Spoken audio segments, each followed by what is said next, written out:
coming back to school with me. We could have done it all so easily. Hi, my name is Craig Thompson Wood. I'm the board game teacher. Thanks for coming to the classroom. Today we're taking a look at Word on the Street by Out of the Box Games. So looking at the report card for Word on the Street, I give the number of players an A. It plays up to 10 players. It plays 2 to 10 players, so it can easily accommodate 2 players all the way up to 10 players, and it does so really well. The number of players is really unaffected by the game. So for that reason, I give it an A.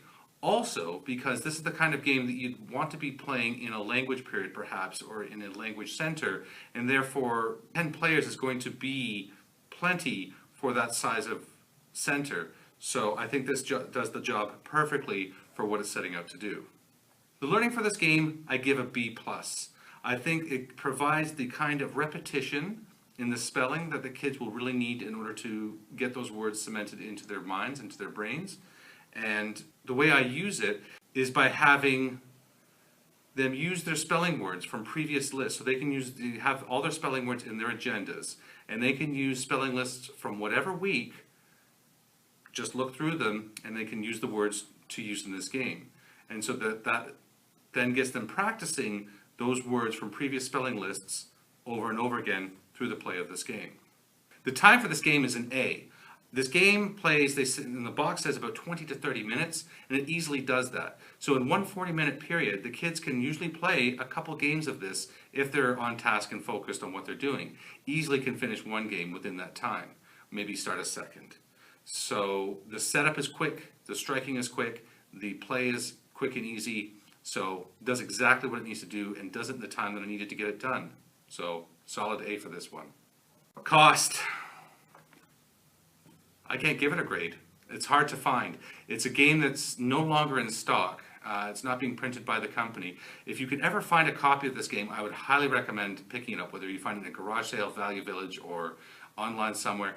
Apparently there are some copies on Amazon for like $75 and so I'm not going to base the cost of the game on that, because normally I would say it would probably be about a B based on what you're getting out of the game for what you pay for it, but right now you just can't find it at a reasonable price. I'm not going to give it a mark on the report card for cost.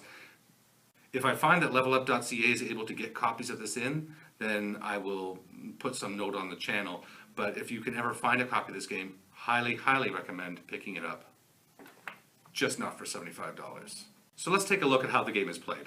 So this is the board set up for Word on the Street. Now the game does come with some of these things, like which you're supposed to use as your categories of things you're supposed to be spelling out. But I don't use these, not at all. I leave these inside the box. As I said, I use the spelling words. You could use sight words, you could use vocabulary words, you could use subject-specific words. However you choose to use the words is up to you, but the point being is that by doing this game, the students are going to gain the practice in spelling those words, so however you choose them, completely up to you. One thing that I do use is the timer. I allow the students 2 turns of the timer for each turn, and that just keeps them on the ball and moving. It's about a 30-second timer for each side. The way the game is played is simple. The students are playing on 2 sides, 2 teams. Each team takes a turn to pick a word. So if I say, for example, pick the word comfortable. Now you'll notice there's no vowels in here, nor are there some of the more irregular or less common consonants, such as Q and Z, but there are the other letters. So if I pick the word comfortable, I would move these C-O-M-F-O-R-T-A-B-L-E.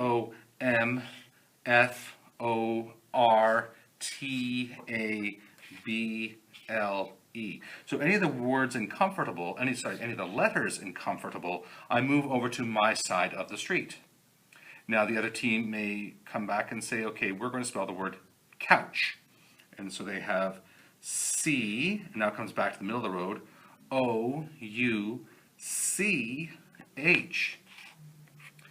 So because there is 2 C's in the word, the C has gone twice over to their side of the street. When eventually a letter makes it off the road completely, that team claims that tile for their own point. The other players can, of course, still use that letter for spelling their words. They can just no longer claim that letter for their own point by moving it to their side of the street. Once all the letters are claimed, or once the time runs out, teams tally up their points. Whoever has the most points is the winner. So that's going to be it for Word on the Street. If you have any questions about this game, please feel free to leave me a message in the comment section below. Also, let me know if you have any ideas for other games that you use in your classroom, or maybe you've heard of and would like to see me do on this channel.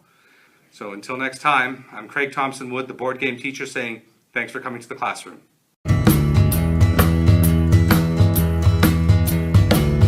Are you coming back to school?